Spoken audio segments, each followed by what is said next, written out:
শিব পুরাণ, স্কন্দ পুরাণ, মৎস্য পুরাণ, বিষ্ণু পুরাণ। বিভিন্ন পুরাণ কথা অনুযায়ী ব্রহ্মাণ্ডের আদি বা অন্ত নাই। বিষ্ণু পুরাণ অনুসারে এই মহাবিশ্বের কিছুই ছিল না, সম্পূর্ণ শূন্য ছিল এই মহাবিশ্ব। সেই শূন্যে ছিল এক মহাগর্ভ, যার নাম হিরণ্যগর্ভ।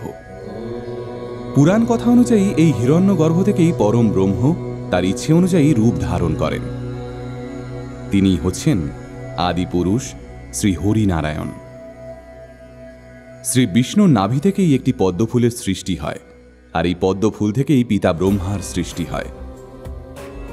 বিষ্ণুদেব ছিলেন জগতের পালনকর্তা, পিতা ব্রহ্মা ছিলেন জগতের সৃষ্টিকর্তা, আর শিব হলেন সংহারকর্তা।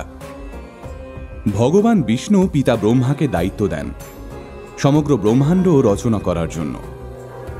সেই জন্যই ব্রহ্মাকে সৃষ্টিকর্তা বলা হয়। ব্রহ্মা যেমন ব্রহ্মাণ্ড সৃষ্টি করেছেন, তেমন প্রকৃতিকেও সৃষ্টি করেছেন, যার নাম শতরূপা। প্রকৃতি হল শতরূপা, যে সহস্র রূপ ধারণ করতে পারে।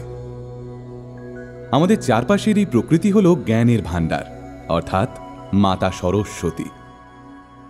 মাতা সরস্বতী শ্বেত পদ্মে অধিষ্ঠান করেন।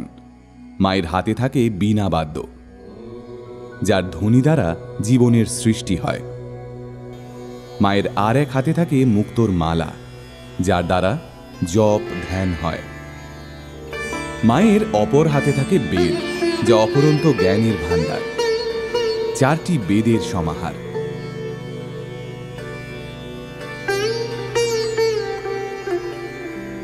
পুরাণে এমন কাহিনীও বর্ণিত আছে যে ব্রহ্মার মাতা সরস্বতীর প্রতি কামনা বাসনার দৃষ্টি পড়ে।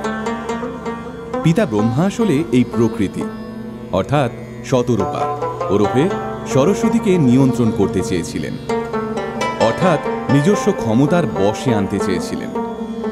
প্রকৃতিকে চোখে চোখে রাখার জন্য, নিজ নিয়ন্ত্রণে রাখার জন্য পিতা ব্রহ্মার 5টি মাথার সৃষ্টি হয়। ভগবান শিব ব্রহ্মার এই অস্থিরতা কমানোর জন্য পঞ্চম মস্তিষ্কটি খণ্ডন করেন এবং তাকে উপলব্ধি করান যে প্রকৃতি কারো নিয়ন্ত্রণে থাকার নয়। এরপর পিতা ব্রহ্মা নিজের ভুল বুঝতে পেরে নিজেকে শান্ত করেন এবং মাতা সরস্বতীর সহায়তায় সৃষ্টি রচনায় মগ্ন হন। মা সরস্বতী আমাদের ঘরে ঘরে পূজনীয়। আমাদের বিদ্যার এবং জ্ঞানের দেবী হিসেবেই উনি আমাদের কাছে পূজিত। ওম জয় জয় দেবী চরাচর সারে, কুচযুগ শোভিত মুক্তাহারে, বীণা রঞ্জিত পুস্তক হস্তে, ভগবতী ভারতী দেবী নমঃস্তুতে।